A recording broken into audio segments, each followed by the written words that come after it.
Hey guys, and welcome to another day of Right Up Our Alley. So today I'm going to talk about getting clients or customers. It's really important. So depending on how you want to do this, if you want to start your own publisher, if you want to self-publish, or if you want to go through a traditional publisher, my hat is off. So the big differences, okay? Number one, starting your own publishing house. It's an easy way to do it. You're pretty much just self-publishing in this route, but we're going to start a publishing house, all right? With this route, you can sign other artists. Now, if you sign other writers, that's perfectly fine, but you're going to spend a lot of money for it. Marketing alone is a horrible thing. So what you need to do is curate a list. Get a list of people that like to read certain types of books. And let's say you write self-help, all right? Hit up the libraries, hit up the schools, hit up the universities, things like that. College students, as much as they want to deny it, need help. So things like that, easy route. All right, we're going to go next with self-publishing. Self-publishing is a little bit different, and if you watch my last video, you should definitely register an LLC if you're self-publishing. And traditional publishing, like J.K. Rowling does it, you should do it. But what my point is with self-publishing, finding customers is hard in any type of publishing, but you can find customers anywhere and you don't even realize it.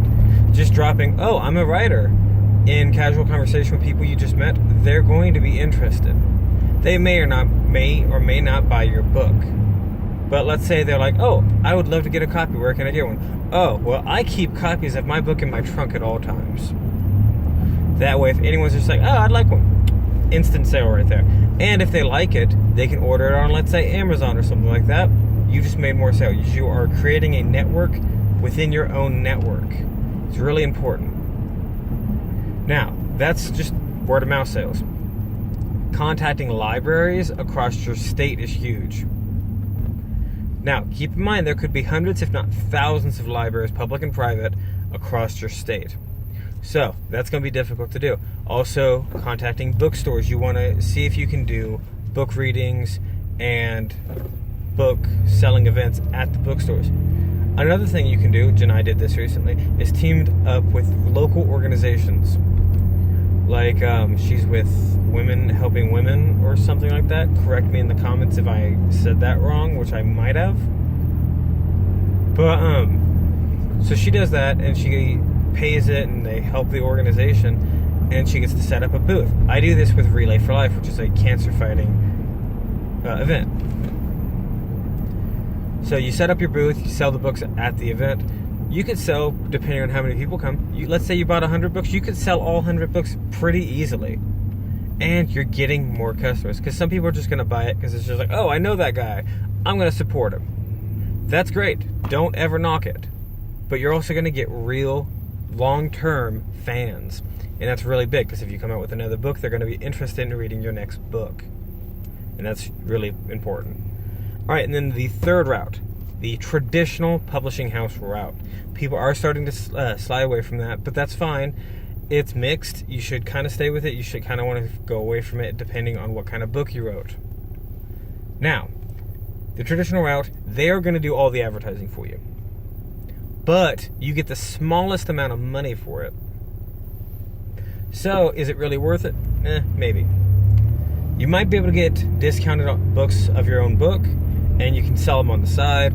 You're just not going to make that much money unless your book is a huge success. But same thing as self-publishing, you do want to do some self-marketing. So, marketing-wise, middle one is the, honestly, I'd say easiest for you. Incorporate any way you do it, but starting your own publisher, if you're not going to sign other writers, there's no real point in starting your own publisher. But if you are planning on signing other writers, definitely start your own publisher. More expensive, huge marketing cost.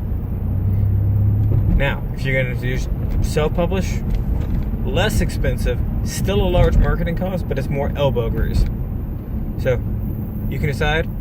Put questions in the doobly-doo down below, and I will respond to people with my knowledge, And then, of course, Janai can respond to people as well because she's done things a little bit differently than I did. All right, thanks, guys.